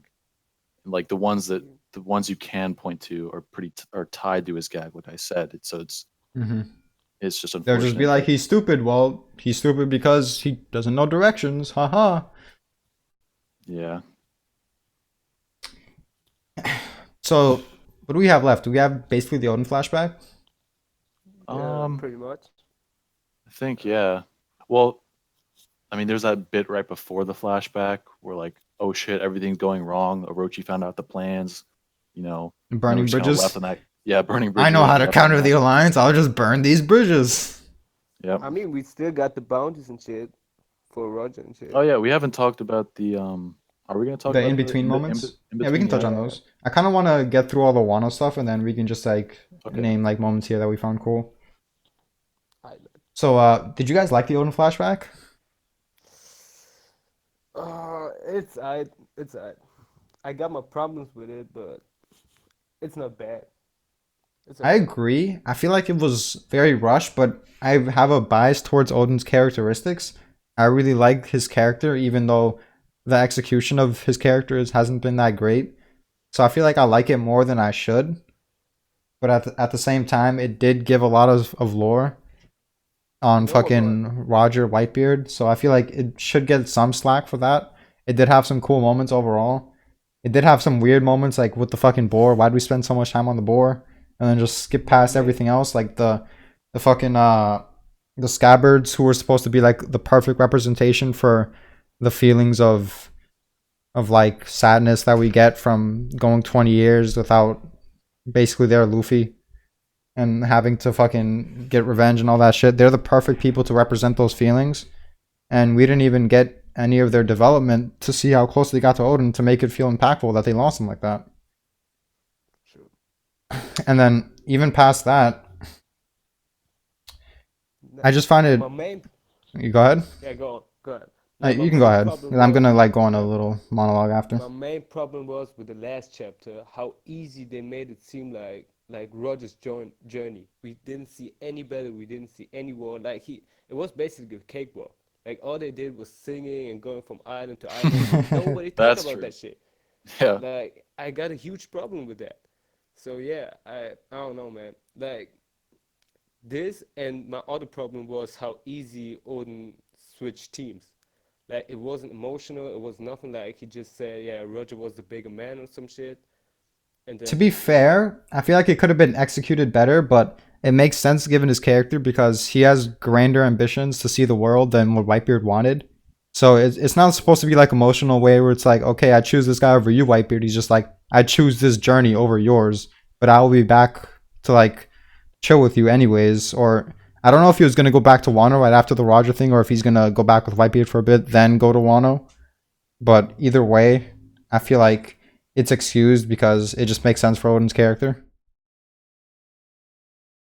they had the like emotional goodbye or some shit, like one panel, but like it was just completely skipped. It was like Whitebeard Wasn't was it screaming like, or some shit. thank you, Whitey-chan? That's like all we got. Yeah, yeah. I don't know. I find that trash. I find that trash. I got this That's deep fair. from That's it. That's definitely it. fair. Yeah. We at least got some like cool clashes with him and Whitebeard, and then for some reason after he clashed evenly with Whitebeard, he got blown back by Roger. You can kind of argue that well against Roger, he just blocked. He didn't really like add his own force to the attack. He just had to use his physical strength. He couldn't really rely on just overall force. But I still think it was meant to show that Roger's like at least a tier above him. He's like clearly outclassing him. Yeah. Uh, my thoughts on the flashback, like I see. On one hand, I want Scabbard development in detail, but at the other hand, I'm questioning like, do I really want to spend time on that? Because it's like the Scabbards are already so lackluster to me in the first place. It's like, will I even gain anything from them being developed? But other than that, I think that Oda, I thought maybe with the flashback he would change the tone a little bit and maybe change the pacing a little bit, but so far it's pretty much been the same with him just kind of speeding through bits to get Mm-hmm. Odin at these cool different points in his journey. And I do like Odin and I like his character and I think he's actually like carrying this flashback pretty heavily, other than us getting like cool moments with Whitebeard and Roger and whatnot. But the pace thing still, it just feels like Goof brought up a good point with how quick we just went by Roger's journey. Okay, Odin joins his crew, and then within like 2 chapters, boom, boom, boom, boom, boom, he finds the One Piece. That's it. Like it's just sped through that entire thing, and I don't know. I feel like at some point or another, there's going to have to be some kind of tone shift in this arc, and maybe that's going to come next chapter whenever we see Odin's actual demise. We get more details on that in the aftermath, and we get to see the reaction like directly after. Maybe that's when it will happen. But I feel like it um, will either happen at the start of the war or once like the major matchups of the war start to get cemented. yeah, and about the war, I really truly hope that it's not paced like Marineford is paced, and that it's just Luffy getting adequate screen time for his fights. I think it Because might be paced like that, but I don't think it's gonna be only Luffy. I yeah, like see, I I don't have that much faith in Oda, but there's no way he's gonna do that. Even I refuse to believe. if he makes the war Luffy piece, dude, I will have lost complete faith from like for forever and until the story ends. He has got to make it a priority to give adequate screen time to every important character in this war, whether that be Kid, Zoro, any of the other Straw Hats, All the you know strats, yeah, I hate most of the strats, and even I think they should all get their yeah, just moment. give them something, man. Just give them something that their fans can cling on to because it's been so damn long, and we've seen Luffy way too much since post time skip started. It's just been shoving him down our throats. Time to like actually expand out and give these other characters some shine. That's all I want to I say. mean, I feel the same way with Kid, man. That's Yeah, man. I exactly how I feel about Kid. yeah he if this is the worst case scenario, like I'm not the biggest Kid fan, but if he takes the law route with Kid, which I do not think is going to happen, but if he Please even don't does let it a that little happen. bit, if he even Please. does it, No. if he even does it a little bit, like some kind of thing where Kid has to take the back seat in any way, I will not like it in the slightest. I feel like he has to establish Kid as someone that does not need like Luffy's constant help or luck or whatever. Just have him do his own thing. Have him be impressive. Don't have him rely on Luffy. That's all I ask. I agree. My Yeah, headcanon revolving same. Kid is I feel like Luffy, Kid, and Zoro are kinda like the power trio in a way. Where and it's gonna be like this from now until the end of the series where if Luffy's 100, Kid's a 99 and Zoro's a 98, and they're gonna be so close where like you can consider them equals, kind of like with Roger and Whitebeard, even if they're not technically equals. And I really hope that power dynamic goes through. If it doesn't, whether it be with Zoro not being as strong as I think he is, or Kid not being as strong as I think he is, I'm just gonna be super disappointed. That's fair. That's fair. I'm just not sure. I've asked myself this a lot, but I don't know what Kid is gonna do after Wano. Like, what is he? Like, what's I think his he's gonna compete with purpose? Luffy about the One Piece. Like, but how do you think they're gonna like run into each other at an island again? Do you think they're gonna Yeah. run into each other at sea? Like, See, I actually came up with this weird headcanon like recently, like very recently, where kids dialogue about how the world government are like pieces of shit and all that. I feel like it's gonna lead to him fighting one of the Gorosei at end of series. Because I have this headcanon where Zoro at that arc, he still hasn't fought Mihawk yet, but his like warm up for Mihawk is Gandhi, and I feel like Luffy's gonna fight Imu, and I feel like it's kind of weird for the swordsman of the group to be the strongest person because that never really happens. So I feel like the blonde guy, maybe he's the leader, and Kid fights him, and it's kind of like ties into Kid's feelings on the whole society. Maybe Oh maybe yeah, that yeah. happens. I don't know. There's not like I, much I'm substance to it, but I think it's I possible. I would be down for Gorosei hype like that. Like people like to clown that, like, oh, how can the Gorosei be the? I'm all for it. I think if the world government has five dudes that are just monsters for their age, or they have some kind of broken shit going on with them, I'm down for that because I would appreciate um, fights like that. I think it would make the world government even more of like an intimidating force heading into like the It's final just war. who's gonna fight the rest. Like maybe Sabo, but other than that, Maybe we'll see, or maybe it's pretty imbalanced. Maybe there's like two top tier guys in the Gorosei, the rest are like decent, but they're not like crazy. I don't know. I always had this headcanon that Dragon is gonna, and this was before Emu happened, that Dragon is gonna fight all the Gorosei, and it's gonna be like a Jiraiya versus Pain moment. Maybe Dragon fights the rest of them, and like they take each other out, or like they're injured after they beat Dragon or something. That would be interesting. Yeah, I really want to see a Dragon and a Shanks meet up at some point. I want Oh, to that would see be interesting. that dynamic right there. I feel like there's a lot to unpack because like just their ideals about the world. Like Dragon is all for toppling everything the world government stands for, and from what we have seen so far from Shanks, that's pretty much he's the opposite of that. He's supplying them with information. He's making sure things like stay balanced, just like they want to. So, and then not only that, but obviously Dragon is Luffy's real father. Shanks is kind of like a role model figure for Luffy. So how Hmm. they view him as well would be interesting. Like I feel like Dragon, because he talked about Luffy that one time as like he's waiting on him. Almost like he's gonna use his own son as like a as like the push that he needs to like fulfill whatever he wants to do. Wasn't it And just him saying they were gonna meet? I think that's part of it, but I think it's also like he was talking about his impact on the world. Like Luffy's going to be the one to bring about the change, and then when that I don't happens, remember they can that. finally meet, and then something like that. But maybe like maybe it's possible that Dragon is just kind of using Luffy in that way, whereas Shanks I feel like is Dragon does have guiding plans for him. Luffy. Yeah, But to Dragon and Shanks, I feel like they will get along. I feel like Shanks, he's kind of like a Garp to where he knows the world government are an evil, but he thinks that since you can't really topple them, they're a necessary evil. So he's like, I might as well work with them and keep the balance and just like keep as many people safe as possible. But I feel like he respects Dragon because he's like, even though it's an extreme point of view, you're like, it's coming from a good place. I respect it. And I feel like Dragon really respects Shanks because it feels like a lot of the good values that I feel like Dragon knows Luffy has, he got them from Shanks.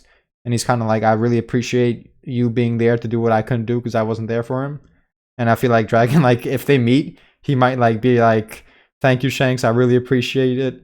And then Shanks is like, why are you so uptight? It was nothing. He's a cool kid. I felt like doing it.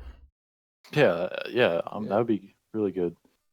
And like the thing about Shanks and like you said about him treating the world government as a necessary evil, I can see that because it always seems like he plays a mediating role, and I don't know if that's to like because he also inspired Luffy like way back in chapter 1, obviously. So I don't know if he's doing that to mediate as like a placeholder for like when it's finally time. Like let's Yeah, I just think keep that's things it. chill until Luffy can actually like come here and then fuck shit up. Like it, and then he's gonna like join him.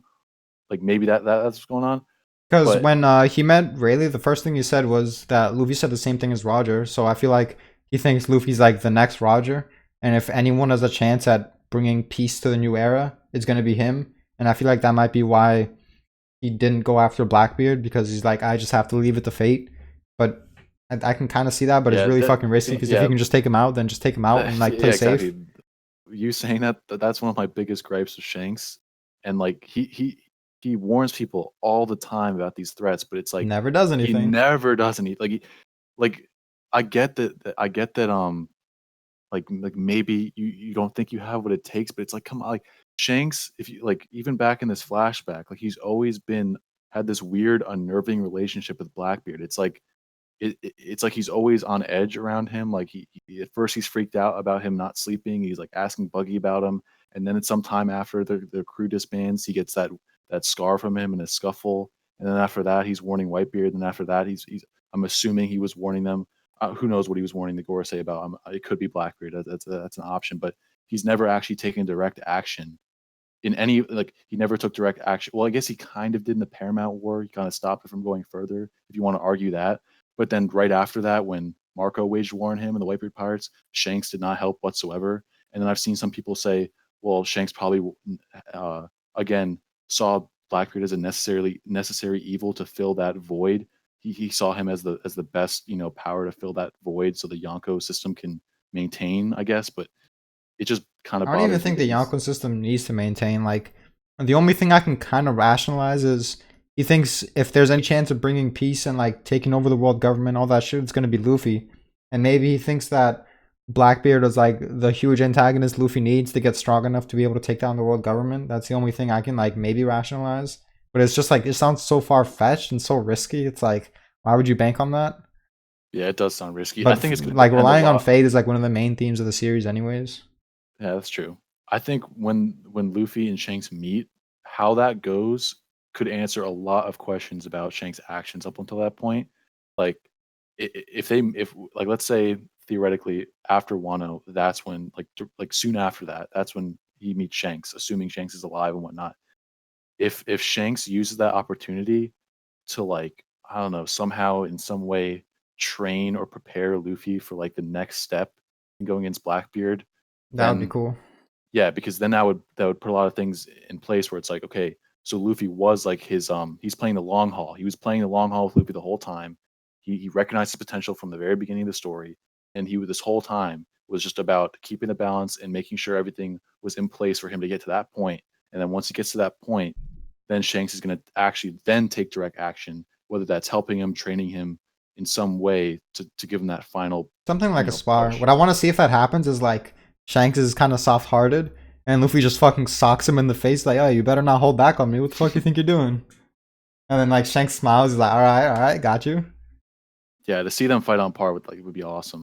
It would be so fulfilling. Like moments like that, like moments of like Shanks and Luffy sparring after like that promise made so long ago, are like the same feeling I would get from the Mihawk and Zoro fight. It's like fulfilling a promise and fulfilling a dream almost. Like that's Yeah, and been that's why I in the think it's works so for so garbage for long. anyone to argue Shiryu kills Mihawk, but we don't have to get into Oh that. hell yeah, no, no, please no.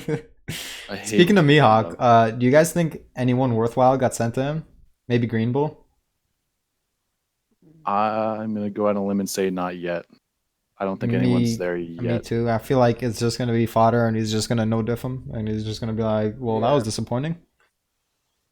yeah, Sadly, same. I feel like it definitely should be an admiral. If there was an admiral and it was a hype tool for Mihawk, that'd be amazing.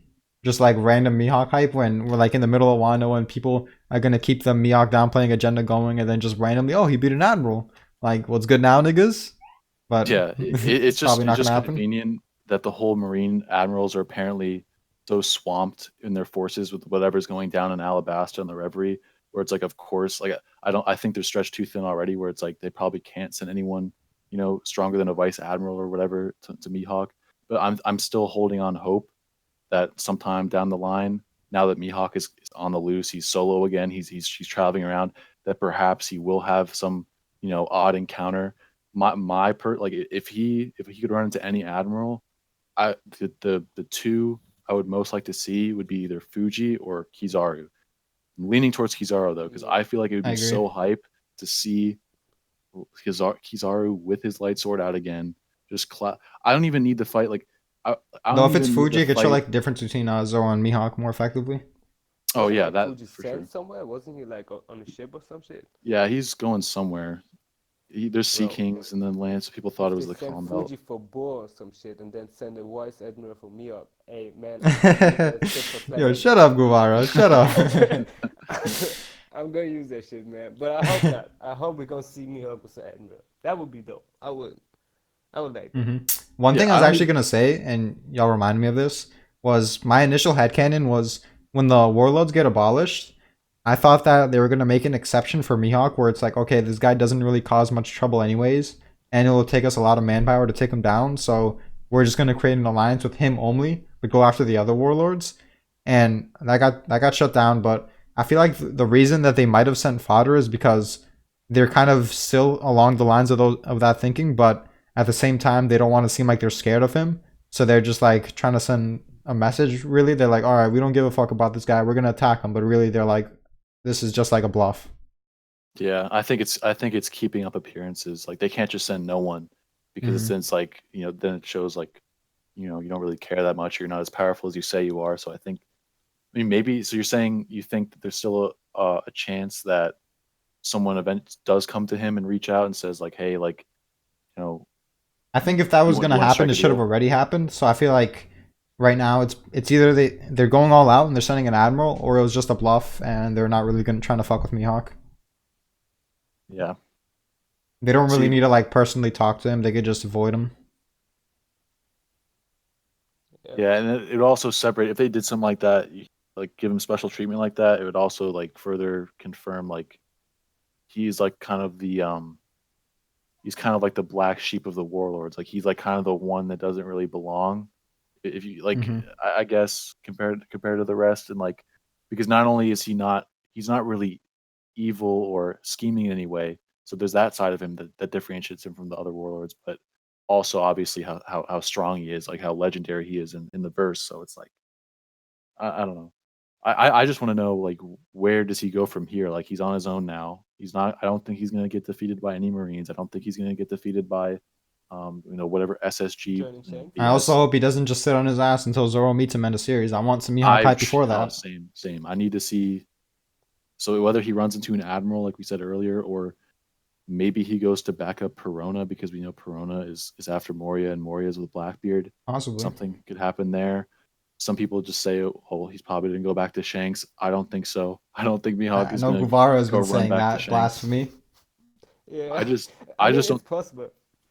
I just don't think I that's the really don't think relationship it's they have. possible I unless don't like think. Oda just like completely goes against what Mihawk's character has been set up to be. Yeah, his character, like from the interactions Shanks and Mihawk have had, and like just based on like how they act with each other, all Mihawk like basically does is he keeps his like he's not interested in them. He's not going out looking for him. He's not wanting a fight. He's not wanting protection. He doesn't need any of that. He's just At doing his most, I own can thing. see him going to Shanks just to help him out, but not as a subordinate. As like, I'm gonna help you out as a friend because Blackbeard's getting really dangerous. Yeah, but then yeah, because if Blackbeard's next, because we also don't know where Blackbeard's going. Like it's up in the air where he's going. So um, that could take him a lot of different places. But who knows? Mhm. Also, with Shanks, it's kind of like along the same lines of thinking. I hope he doesn't just get his moment at the end where he dies to Blackbeard if he dies there. I hope he has other moments before that. I know people want him to just die and then Luffy never meets him. I think that's fucking lame. Oh hell no! Yeah, that would I would hate that as well. It would feel basically the same thing you said if Mihawk is killed by Shiryu before Zoro fights him. That's Hmm. exactly how I would feel if Blackbeard kills Shanks before Luffy meets him. It's the same thing. Yeah. Let's talk about Boa for a sec. What do you guys think is gonna happen there? I think she gonna get captured, man. Do you think they're sending Fuji? Because when they were like giving the theories of, oh, Fuji's a blind man, he counters her, and he's an admiral, they're about to clap them cheeks. I was like, that's a pretty cool theory, but I'm not really sure if I buy it. I mean, Kobe gotta get some hype, man. We almost at the end of the story, and he still didn't show anything. So Yeah, I even if just want, Fuji comes, I feel like Kobe will get some hype regardless. He'll get his moment. yeah, that's all I hope that he I gonna get don't some see. shine. I don't even think we'll see it, dude. I think we'll just hear about it. I think Bo is That would be definitely done tragic. for. I think she's just done for because I mean, Dritz has talked about this a lot in his videos and stuff, but like her whole situation as a warlord right now, she is in like the absolute worst position you can be in out of any of the warlords because she has an entire country to worry about. She's out in the middle of fucking nowhere in the calm belt. She doesn't have enough ships or resources to move all her people away. She basically has to hold down her own fort. You know, all these Marines are just en route to her. There's like really no one around her that can help. So Hmm. even if Fuji isn't going there, I feel like it's inevitable. And given obviously her celestial dragon past, which they might or might should know about, um, it just paints too big of a target on her back. There's too many things she has to overcome, and I just think it's just a matter of time before, they bring her down and capture her, do whatever. I definitely think she could get captured, so her past as a celestial dragon gets exposed, and then something happens. I think that theory is valid, though I don't want another rescue arc, and I don't know how else that's gonna happen if it's not a rescue arc. But I also kind of dig the idea of her and her troops being part of Luffy's Grand Fleet and fighting with the world government before the sometime during the final war. But I just find it weird how if she gets captured, like what's gonna happen? Are we gonna have like a mini arc to where we save Boa and then we fight the world government? Doesn't really seem likely. Are we gonna save her right in the middle of the final war? It seems like we waited a long time to conclude that plot point in that case. So I kind of feel like another valid suggestion is maybe she escapes by herself, or like she escapes with like fair amount of people, but not nearly like anywhere close to the full amount that her island has, and then she joins Luffy's Grand Fleet, and then she just wants to take revenge, and she's part of the final war. Yeah, the only question is like, would she be okay with that? Like, would she be okay with ditching, some of the people in her Well, country that's how it's behind? going to be still be impactful, despite her not getting captured and having to get exposed about her background, because she has to just leave her fucking family out to die. Pretty much, it's going to be like really hard for someone as prideful as her to like suck it up and do that. Yeah, and it also like, let's say she does get captured, and then you also have the whole Sabo thing and the whole Vivi thing, where it's like they could also be in a similar captured situation. Then it gets to the point where it's like, how are we gonna like handle all of that? Like, who is gonna, you know, when are you gonna have time to spare to Yeah, because at save all that these point it seems people? like, are we going to go into the world government arc before the final battle of Raftel? But then Whitebeard's word said that a big war is going to happen after the One Piece is found. But we can't really just go No, on yeah, about the story, have Luffy become Pirate King, and after all this time, okay, now we're going to save Sabo and Boa. It just seems so weird. it would seem very disjointed. It would Yeah. like throw off the whole like order of things, I guess. And I know One Piece isn't a predictable story, but then I don't even think Oda would risk taking that many offshoots, and then on top of that, drag Luffy's attention. Like if anything, you could have maybe the Grand Fleet resolve some of it. Like I don't know how they would know about it exactly, but maybe that's another option, or some other character can do something. I don't know, but yeah, I don't think Luffy's main worry after Wano is going to be like three different people being captured, like Boa, Sabo, Vivi. Like I hope just not. seems too much. Let's get into some miscellaneous things at this point. Now that you mentioned the Grand Fleet, I'm fucking annoyed that we're so like desperate for fodder that we don't need. Like all these fucking random ass samurai that aren't really going to contribute much to the final battle other than fighting other randoms that also don't matter. We're so desperate for these guys, but at the same time, no one even thinks to call the 5,000 strong fleet that they have under their command. And the Grand Fleet don't come themselves either. I know it's like going to be weird because Luffy was apparently one drop of blood away from dying to Cat, and they didn't come then. So then why would they come now? But they still should have came then. And then even if it's an inconsistency, fuck it, make them come now because they're a huge force and we're fighting a huge war. Why aren't they here? It's just weird. Yeah, I think there's a Yeah. good chance they come, right? Because wasn't at the very end of Act 3, or was it the start of it, that there's that little text box where it was like, an event that is going to shake the world is soon to come, and that was the exact same like phrase used when the Grand Fleet was formed, where it's like they will play a You're right, role in an actually. event that will shake the Yeah. world. A lot of people are talking about that. Would it matter to me about the inconsistency of, okay, Luffy was already near death and Whole Cake didn't do shit. Luffy is like not in the same situation in the war, and they still come. Not really. I think it'd just be cool to see him because, like you said, a lot of the numbers are just fluff, fodder just for fodder's sake, basically. But I think even though the Grand Fleet is pretty huge, there is some like actual players in there, like the captains or whatnot, that I think would be cool to see in action again. Because I don't know, if you save the Grand Fleet all the way until the final war and they're just kind of MIA from like now until then, it feels kind of it just feels odd, It because why does, aren't they and helping out? I brought this up before. It just feels like cheap hype because he has this grand fleet, and the vibes you get from him is okay. You can't fuck with Luffy anymore like that because he has a whole huge ass army under him. Like the vibe, the tone of the One Piece world is different, and it's like also something that I brought up when Luffy got his 1.5 billion bounty. Like the tone is supposed to shift.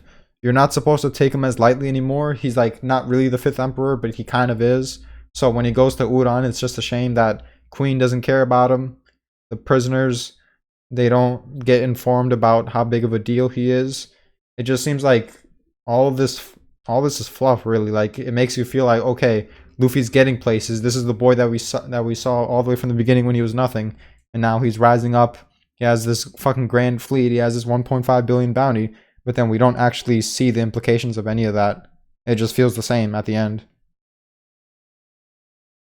Yeah, he's not treated like that at all. I mean, it kind of makes sense from like the actual Yonko perspective, like someone like a Kaido or like Blackbeard's like, "Oh, you're not ready yet." He makes that Hmm. comment, and then Kaido is like still calling him a brat and whatnot. And I can understand that because the Yonkos, I mean, is still very impressive in comparison to their influence and whatnot. But like you said, with just like the riffraff of the Yonkos crew and even the commander, I mean, you cannot keep underestimating this guy. Like you cannot Exactly. downplay what he has done and what he has achieved, because I'm willing to bet it's a lot more than you've achieved. Like Queen, I'm sure has a pretty nice track record and all, but this Queen does not have a grand fleet at his command. He was Queen an does not embarrassment against Big Mom. He was an embarrassment against Big Mom. He doesn't have. I mean, his bounty is like 200 million lower, but whatever. Yeah, like he he's treating him like he's trash. He's treating him like he's a total non-threat. And I get that he doesn't have. Like, he had the sea stone handcuffs on at the time, but you literally watched him train in the hockey that can remove those handcuffs, and yet you still like it. Just the whole thing. It just feels like Luffy can do what he wants. Luffy is not going to have to face real dire consequences on a consistent basis. You know, these things are just going to fall into place for him just because they can. And the only time where it matters is when he's going up against like the top of the top, like when he's actually dealing with Kaido. He gets one shot, he gets put in his place. Like, okay, that's all great, but that doesn't mean that these commanders can't also do something to a lesser extent, but just something that still you know shows that they're a threat. Because right now it's like they're just not Yeah, a and threat even if you want to whatsoever. like paint Queen as being incredibly cocky, I just find it weird how, and people will probably argue that all the prisoners they don't know about all this information because they're in Wano. It's an isolationist country. I just find it weird how you don't feel the need to give them this information, so they act differently. Or just have Queen do it. Like, I mean, Queen kind of stepped in himself later on, I guess, and took charge. But it's like, can't you do that sooner? Or like, can't you like put him in some other area? Have Literally him do do what you some did to other thing. Kawamatsu. Like, I know this is, yeah, exactly. I know this is like headcanon, but something tells me that if King was the one in charge of doing this shit at the prison, it would be run differently. Because not only has this guy been described as like he likes torturing people, but he is actually shown to get shit done. Queen has not got shit done. Queen has basically, let Luffy run amok and Kid run amok in the prison. Big Mom just falls into his lap. If she didn't have amnesia, he was totally fucked. Like so it just, yeah, it just feels like um the commanders are just any of Kaido's subordinates, any of the Yonko subordinates don't have any real pull or power when it comes to, you know, affecting the Straw Hats or Luffy himself. It just doesn't. Anything that seems like it goes against them, it's really just plot convenience to push him further in the end. Yeah. That's what it just comes down to, sadly. And that's why, and then back to Kyoshiro, that's why I feel like he's different, because from what little we've seen of him, it's like you can tell that whatever his motivations are, whatever his actions have been, it's like he's not, he's not helped by conveniences. Like he stepped in, he saved Orochi from dying, right? He blocked Mhm. Zoro's path. He enacted a plan with Hiyori. He's shown that he can do what he sets out to do. He's not. Did he underestimate anybody yet? No. I Did mean, he he? kind of did because he sent Page One after Sanji, but he didn't really have any way of knowing how strong Sanji was. Oh yeah, that is true. I mean, he did respond with like Did what he he also thought was send adequate Drake? force because he thought it was just a soba shop owner. So he thought like, okay, I'm just going to send these guys. They're going to handle it. So he And at the didn't same know. time, to what I brought up earlier, why does Sanji think that even if he kills Page One, why don't they get suspicious that Page One is missing and then send more forces? And so you can argue Kyoshiro should be in charge of that, and then he didn't send more forces. So what's wrong with him? Yeah, that's true. The whole when Page One shows up and he's destroying shit just for the sake of drawing him out, that's just a really odd choice. Like it's like why? Like how did he know that this soba shop owner that he was after would have like he just assumed he would have a good conscience, like he just assumed that he would care about the other people of Wano, like hey, if I just destroy these other shops, this guy's going to come out of the goodwill of his own heart. Like how can you And then bank why on is he that? even so like? Why is he so? Why does he care so much about like going in with the mission? Like, is he just like insanely loyal? If that's the case, why doesn't he know about them wanting to save resources? And he's just destroying things willy nilly. And and would he or has he would he face any repercussions from that? Would someone say like, hey, like why did you do this? Like why did you destroy the town in your search for this guy? Or would it just be like, just fine, whatever, you did what you had to do, you know? Yeah, I don't know. But I feel like we can end it there. We've had a decent discussion. It's unfortunate that Guevara is having technical difficulties, but we can have some discussions in the future. Get Guevara on when his mic isn't a complete piece of garbage. It Yeah. was good And talking to you guys. it was good talk. Thanks for Definitely having want to me do this on. again sometime. Maybe when Draco and Stebo aren't being fucks and don't Yeah, it'd bitch be me good like to get that. more people in, get more opinions, and Yeah, for sure. Alright, I'm gonna end it here. Anyone who watched, thank you. Peace out.